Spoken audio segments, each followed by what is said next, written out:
Good day everyone, welcome back again to the channel, and today we're going to discuss amortization and sinking fund. Our focus will be on understanding what amortization is, how to solve amortization problems, and how to construct an amortization schedule. But before we start, let's first look at our objectives. By the end of this discussion, we should be able to construct an amortization schedule, solve amortization problems where the present value, future value, interest rate, or time is unknown, and determine the periodic expense and book value of a sinking fund. So basically, our goal is to understand kung paano binabayaran ang loan step by step. So let's start with amortization. So what is amortization?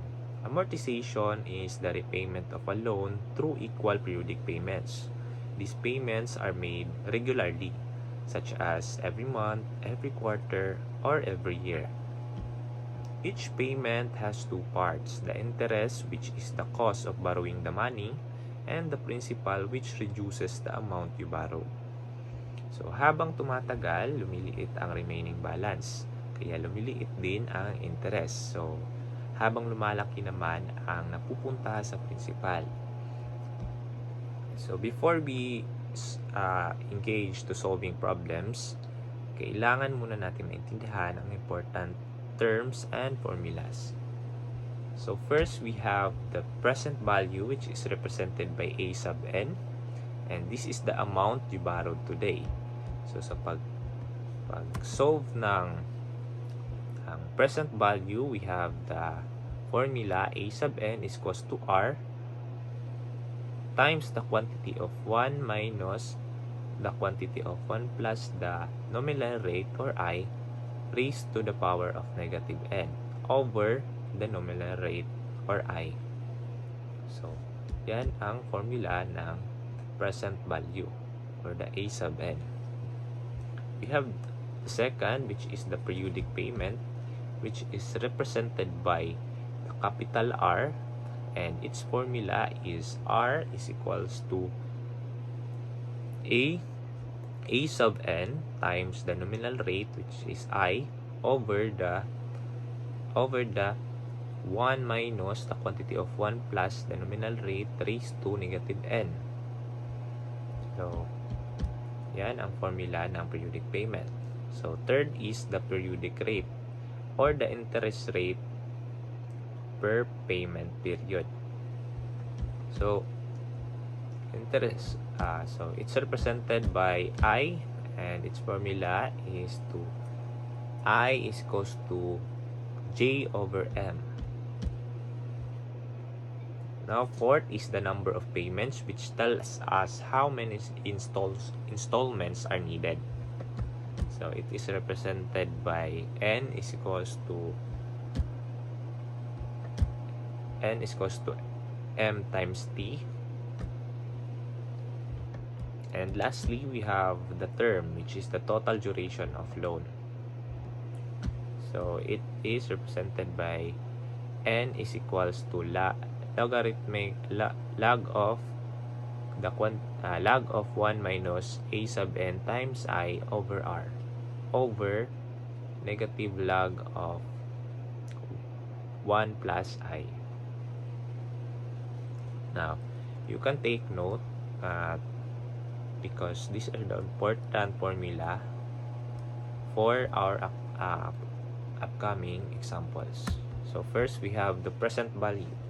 When a loan will be repaid through a series of equal payments, the amount that can be borrowed today or the present value is simply the present value of an ordinary simple annuity. So, substitute the payment amount, the interest period, and the number of payments into the formula to know how much was originally borrowed. So again, ang formula for the present value, A sub n, which is represented by A sub n, is equals to R times the quantity of 1 minus the quantity of 1 plus I raised to negative n over the nominal rate I. So, we have a sample problem. The problem states that a loan is to be repaid through 24 equal monthly payments of 5,500 pesos, each at 9% nominal interest, compounded monthly. So, we need to determine the amount of loan. So, ang gagawin natin is to identify the given. Our given is we have the R, or the fixed amount you pay every payment period, or our periodic payment, which is the R. So, periodic payment natin is 5,500 pesos. And we have an interest, nominal interest of 0.09. So, since it is compounded monthly, to get the I, we need to divide the 9% to 12 because it is compounded monthly. So 0.09 over 12, we have 0.0075, and our number of payments is 24. So we have 24 equal monthly payments. And again, recalling the formula for the present value, we have A sub n is equals to R times the quantity of 1 minus the quantity of 1 plus I raised to negative n over I. So substitute natin. So we have A sub n is equals to 5,500 times the quantity of 1 minus the quantity of 1.0075 raised to negative 24 over 0.0075. And ang 1.0075 raised to negative 24 is equivalent to 0.835831404. And 1 minus 0.83583 is 0.16, and 0.16 over 0.0075 is equivalent to 21.88914614. So, multiply natin by 5,500 or our R, we have the A sub n is equals to 120,390.30 or 0.30 pesos. So, that's our present value. So, atong present, we have our present value 120,390 pesos, 0.30 cents. So, now, gagawa natin siya ng amortization schedule. But first, what is amortization schedule? An amortization schedule is basically a table that shows the detailed breakdown of each periodic loan payment from the beginning of the loan until it's completely repaid. It indicates how every payment is divided between interest and principal, while also showing the remaining outstanding balance after each payment. So, as payments continue, the interest portion decreases because it is computed on the remaining balance. The principal portion increases because more of the fixed payment is applied to reducing the loan. And the outstanding balance decreases until it reaches zero. So, from our sample problem for finding sa present value, we have come up with the present value is equivalent to 120,390.30 cents. And to making the amortization schedule, we have, and number of payments are the amount we borrowed is the 120,390.30 because that's our present value.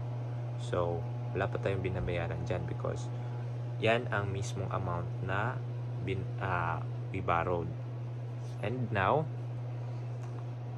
to find the interest due, that amount, our present value, 120,390.30 cents, is we're going to multiply it by 0.75%, which is equivalent to 902.93 pesos. So now, to find the principal repaid, we need to subtract 902.93 to 5,500 or our R, or that periodic payment natin. So 5,500 minus 902.93 is equivalent to 4,597.07.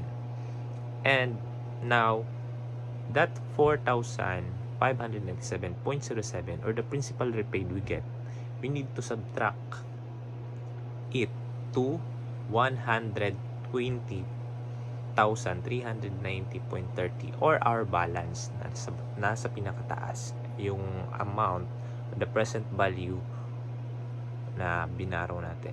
So 120,390.30 minus the principal repaid we get, which is 4,597.07, we have 115,793.23 pesos. And again, we do the same until we reach to our last, or until we get to we occupy the 24 equal monthly payments, because we are paying 24 equal monthly payments. So until we get into 24, so until we reach 24. So again, we do the same process. 115,793.23 times 0.75%, we get 868.45, and we're going to subtract it to 5,500, we get 4,631.55, and 115,793.23 minus 4,631.55, we have 111,161.68 pesos. And doing the same process until we reach 24, and n is equals to 24 until we reach the 24th term. So we have only interest due of 40.94, and the principal repaid, because 5,500 minus 40.94 is just 5,459.08, and our balance, and that in the 23rd balance, we have 5,459.08. So subtracting the principal repaid, we get, which is the same as the balance, we get 0. So our balance during the until that when we reach 24th payment is that 0 na ang balance natin. So our total payment overall from the first payment to the 24th payment, we have 132,000. While sa interest naman, ang na-accumulate na interest, lalo na sa nagpautang, is that they gain 11,609.70. And ang principal repaid natin is 120,390.30, which is the exact amount we borrowed, because that is that definition of that's what's our principal repaid means. Ito yung exact amount na binaro natin, and that interest due, ito yung gain ng company or loaning company.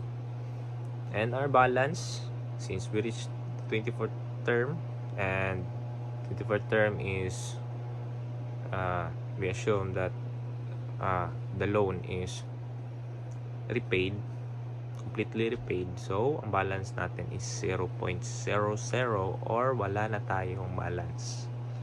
Wala na tayong bayarin. So, na-impasse na. Now, let's proceed to periodic payment. Periodic payment, sometimes the loan amount, the interest rate, and the number of payments are known, diba? But the size of each installment still needs to be found. So ngayon, ano naman gagawin natin kung ang periodic payment naman ang unknown? Or periodic payment stands for R. So rearranging the present value formula, yung formula natin kanina sa A sub n, kung rearrange natin siya, we have to isolate R. So ang matitira is that will full repay the loan with interest by the end of the term is ang matitira sa R isolate sa formula. Kung isolate natin ang R is that R is equals to A sub n times I over 1 minus the quantity of 1 plus I raised to negative n. So take note for that formula for R, and let's proceed to example. So our sample problem is 120,000 pesos loan at 10% compounded semi-annually is to be amortized by equal payments at the end of every 6 months for 5 years. And we need to find semi-annual payment. So, based on our problem, our given is that we have a 120,000 pesos loan. So, ito yung present value natin, or ito yung exact amount na ibaborrow natin or uutangin natin. So, while ang interest naman nila kung sa semi-annually is 10%. Since semi-annually siya, it means that dalawang beses ka magbabayad. So, ang 0.10 or 10%, we're going to divide it by 2. So, we have I is equals to 0.05 or 5%. Now, our number of terms, we have 5 years. And since semi-annually, we're going to, it's compounded semi-annually. So, we need to multiply 5 years into 2. So, we have 10. So, we have 10 number of payments.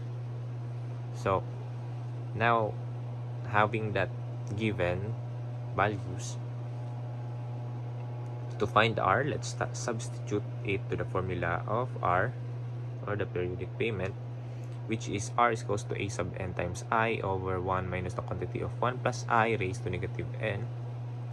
And our A sub n is 120,000 and our I is 0.05. So multiplying that 2, we have 6,000. And our denominator here is going to be 1 minus 1 plus I is 1.05 raised to our negative n, which is negative 10. And 1.05 raised to negative 10 is equivalent to 0.6139132535.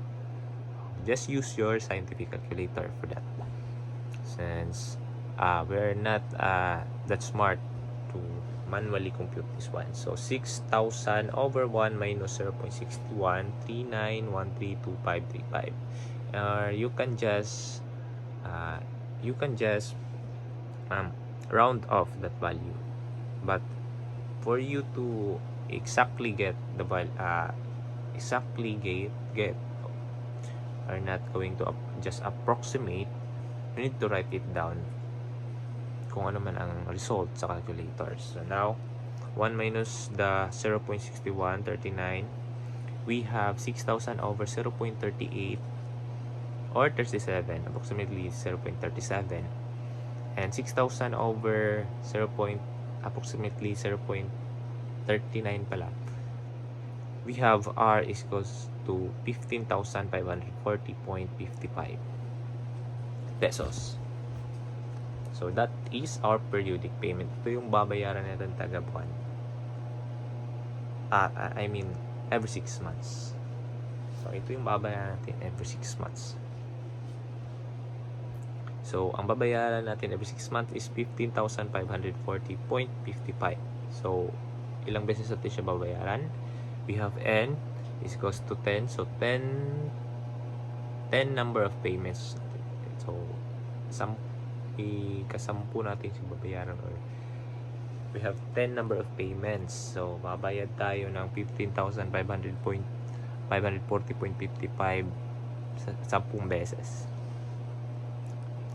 to completely repay the 120,000 loan. So making the amortization schedule out of the problem, and makikita lang natin dito is hanggang 5 lang because hindi na makasya sa ating PPT. So just to present the amortization schedule of the problem, you can solve on your own the preceding number of term, yung mga babayaran natin, mga payments, there's due, principal, repaid, balance to the preceding number of payments like 6 to 10. So kayo nang bahala sa 6 to 10. So ito yung from 1 to 5. So we have balance of 120,000. 120,000, and we're going to multiply it by 5%, and 5% ng 120,000 is 6,000. Now 15,540.55 is maminusan natin ng 6,000, and that will be going to be 9,540.55 na lang. And 120,000 minus 9,540.55, that will be 110,459.45. And doing again and again that process until we get to the 10th payment. So 10th payment until our balance becomes 0. So we are expecting that after the 10th payment, our balance is 0. Siyempre, ang condition dyan is that we are paying exactly 15,540.55 every 6 months for 5 years. And for that, we have 10 number of payments. So kung gagawin natin siyang 15,540.55 every 6 months, pag kaabot ng ika-10 na payment natin, we're expecting that our balance will be 0. Wala na tayong babayaran.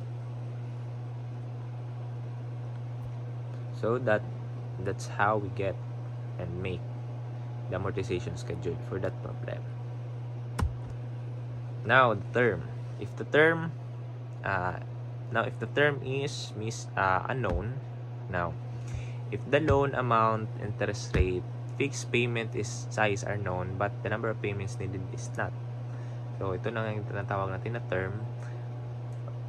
The present value can be solved for n using logarithms. Since n often comes out as decimal, the result is rounded up. So since imagine we have 5.5 year 5.5 ang ating n, we're going to round that round off. So magiging 6 years siya because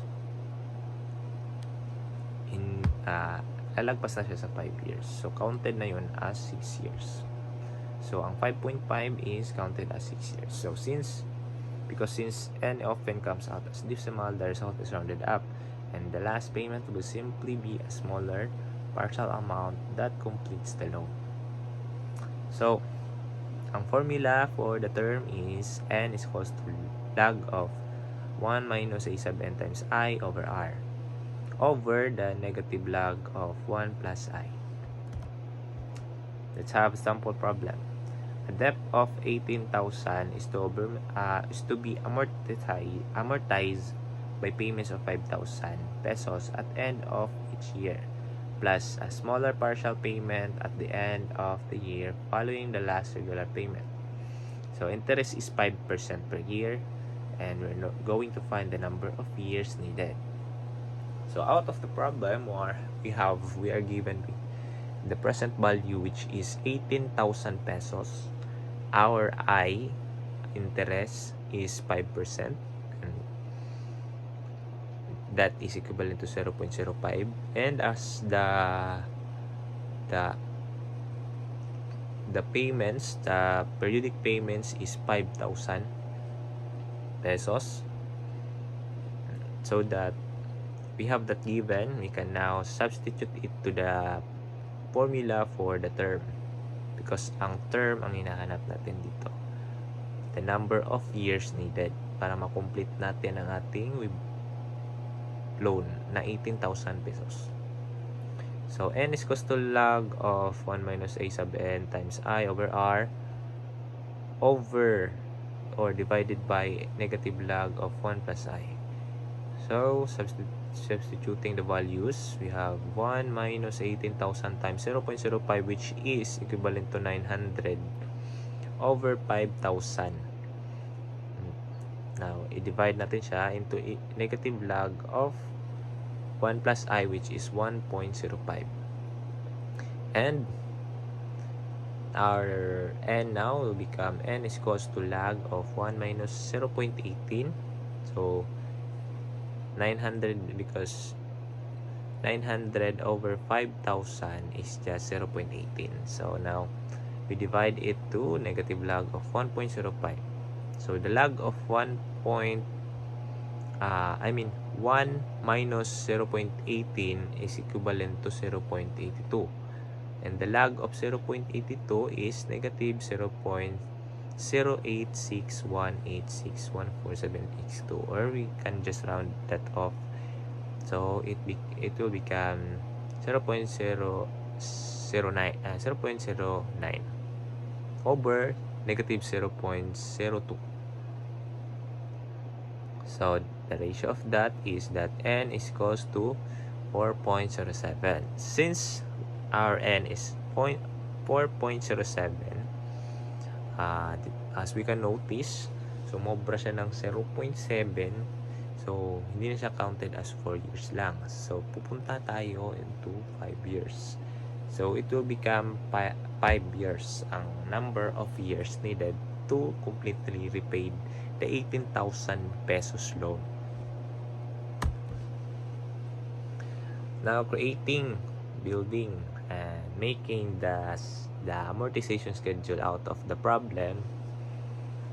So ang present value natin is 18,000. You can see it in the very top column of balance. In the balance, yan ang ating present value na 18,000 pesos. So since ang interest natin is 5%, i-multiply natin siya. Ang 5% ng 18,000 is just 900 pesos. Now 5,000 minus 900, we have principal repaid of 4,100, and ma-minus natin siya sa 18,000. So we have 13,900. And doing it again, we get the balance for the second payment, 9,595. And again and again until we reach na sa ika-fifth payment natin, which is ang payment na natin is that, as you notice, 4.07 natin. 5.07, di ba, kanina na-get natin number of payments, number of years needed. So ito na yon, ang payment natin sa ika 0.7 na yan is that ito na lang siya, 344.91. while ang interest due niya is 16.42 and the principal repaid is 328.49, and ang balance natin before that is that 328.49 and minus natin sa principal repaid na 328.49, then we have balance 0. So dali lang siyang kunin ang sumobra na ano. We just calculate, estimate kung kailan siya magsisiro, kasi nga ang 4 point something nun is that yun na yun ang last, diba, payment. So kailangan nating goal is hanap natin since ang total principal repaid natin must be 18,000 because ito yung actual na amount na binayaran natin. So isipin mo kung ilan ba ang kulang nitong 1 to 4 number of payments para umabot ng 18,000. So ang kulang niya is 328.49 para maging 18,000, or you can subtract the total of 1 to 4 payments into 18,000 and you get 328.49. And ang 328.49 adan mo lang 16.42. So ang mahanap mo yan ang payment, which is 344.91, and ang balance natin is again 0 na siya. The total number of payments na binayaran natin is 20,344.91. Ang total interest na nakuha ng kumpanyang loaning company is 2,344.91. And the principal repaid, the actual amount we borrowed is 18,000. And the balance after the fifth payment, fifth payment is 0 na because it's the last payment.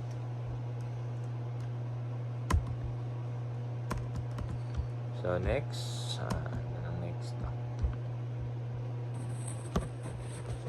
that's all for the amortization topic, and we are going to proceed to sinking fund. But it seems like it's almost 33 minutes, so we're going to cut it off. And thank you for listening, and look out for the part 2, the sinking fund.